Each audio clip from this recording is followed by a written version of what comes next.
इसका मतलब ये नहीं है कि हम लोग अपने पेटेंट खो दें। हम लोग लोकतांत्रिक और कानूनी तरीके से अपनी बातों को मनवाएंगे। मुझे नेता बनना है या कुछ करना है इसके लिए मैं नहीं बोल रहा। हर इंसान का, हर समूह का एक मंतव्य होता है, ठीक है? तो उस चीज़ को लेकर चिंता नहीं करना है। लेकिन सबसे बड़ी बात क्या होती है, नेता लोग जिस तरह से जात में बांट देते हैं, ठीक उसी प्रकार से धर्म में बांट देते हैं। मोहब्बत से बड़ी ताकत किसी चीज़ में नहीं होती। हम लोग को धीरज रखते हुए अपना प्रदर्शन करना होगा, क्योंकि कहीं ना कहीं अगर हम लोग अगर कानूनी दावपेच में उलझ जाएंगे, अशांति व्यवस्था बन जाएगी, तो उसकी वजह से सारा सिस्टम खत्म हो जाएगा।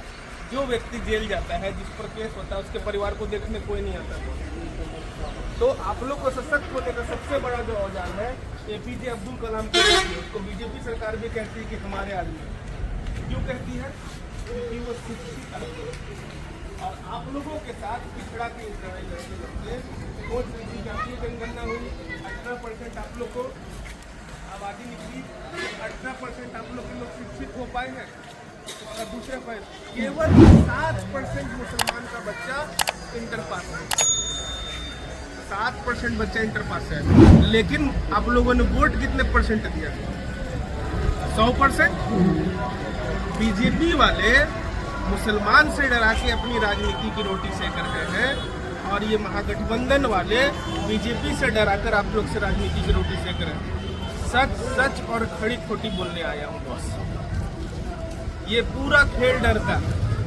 कोई अपना रोजी रोटी छोड़ के धरना पे बैठना नहीं चाहता है, सबको अपना घर परिवार चलाना है। अगर इससे निकलना है तो प्रशांत किशोर जी ने आपको जनसंख्या के आधार पर राजनीतिक रूप से सशक्त होने का मौका दिया। आप अपने बीच में से जो भी आपको काबिल व्यक्ति लगता है उससे मुझे मिलाइए, उसको साधन संसाधन देकर विजय बनाने की जिम्मेवारी जनसुराज की है।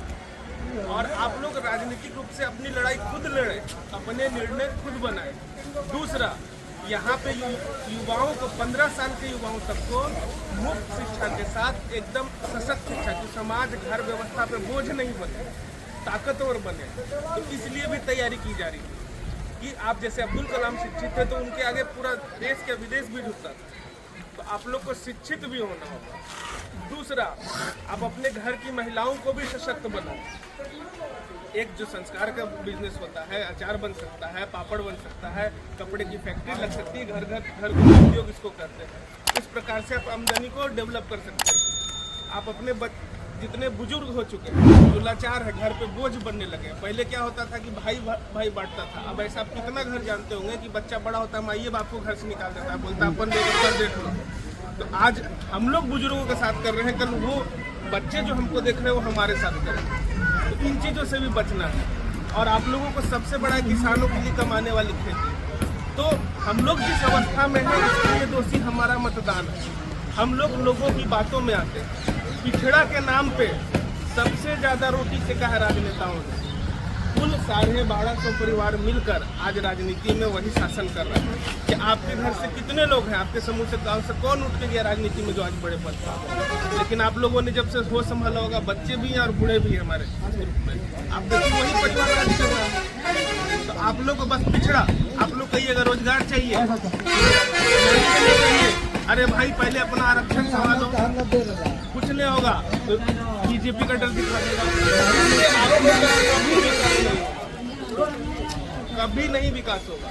आप लोग को विकास करना है तो आपको संघर्ष करना पड़ेगा, आप लोग को मेहनत करनी पड़ेगी। मेरी बात अच्छे लगते हैं तो ये कैलेंडर आप लोग अपने घर में लगाइए। 24 तारीख को प्रशांत किशोर जी का आगमन है, आप लोग वहाँ चले, उनकी बातों को भी सुने। हमारा जो धर्म है वो हमको अपने घर और समुदाय में रखना है, और हम सबको किसी न किसी धर्म से जुड़े रहना चाहिए। क्योंकि धर्म ही सिखाता है कि अपने वालिदों की सेवा करो, धर्म ही सिखाता है कि बच्चों को अच्छे संस्कार, शिक्षा, तालीम दो। तो धर्म ये सिखाता है, धर्म कभी टूटना, मारना, कटना नहीं सिखाता है। तो कहीं ना कहीं ये कंफ्यूजन पैदा किया जा रहा है। और जब जब चुनाव आता है तो एक लोग अपना हिंदू का मुद्दा बना के हिंदू समेट रहा है, एक लोग हिंदू से डर दिखा के मुसलमान समेट रहा है। लेकिन जब तक आप लोग इस चक्कर में पड़े रहिएगा, ना आपका नाली गली सही होगा, ना आपकी बिजली व्यवस्था सही होगी, ना आपके बच्चों को रोजगार मिलेगा। लेकिन जिस दिन आप सशक्त होकर काम करने वाले लोगों को, अच्छे विचारधारा वाले लोगों को वोट देना शुरू करिएगा, उस दिन देख लीजिएगा आपके पास व्यवस्थाएं आने लगेगी। भाई ऐसे वोट नहीं मिलता है, अब बीजेपी का डर दिखाएंगे तो हमको वोट नहीं मिलेगा, अब हिंदू का डर दिखाएंगे तो हमको वोट नहीं मिलेगा, अब हमको इनके बच्चों के लिए अच्छा विद्यालय बनाना है, विद्यालय में अच्छी शिक्षा देनी होगी। ये कदम लेने के लिए तैयार होइएगा तो 10 वर्ष के अंदर घर घर में रोजगार निश्चित हो जाएगा। आप लोग किसी पर निर्भर नहीं रहिएगा। आपका वोट क्यों चाहिए? वो आपका वोट क्यों चाहिए? सत्ता में रहने के लिए। सत्ता में क्या होता है, आपकी सुविधा की योजना होती है, तो देख लीजिए आप लोग तक क्या सुविधा पहुंची है। और जितना भी विकसित राज्य है उनका विकास, जो सबसे विकसित राज्य है उसको कोई भी 10 साल से ज्यादा नहीं रहा। यहाँ 15 साल 20 साल आप लोग गद्दी पे बैठाए हुए हैं, तो आप लोग विकास की कल्पना नहीं करिए, क्योंकि मालूम है कि इसको बीजेपी का डर दिखा देंगे हमको वोट कर देगा, इसको हिंदू का डर दिखा देंगे हमको वोट कर देगा। कहानी खत्म।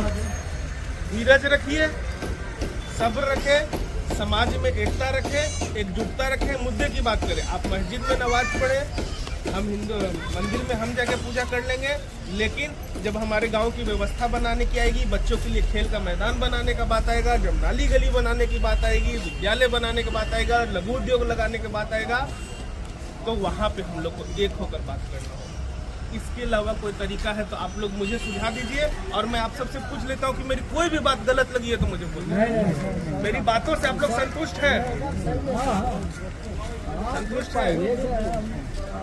हमको यही काम करना है। आप लोग, मेरा नाम ऋतुराज बसंत है, फेसबुक पे जुड़ सकते हैं, बगल का हूँ।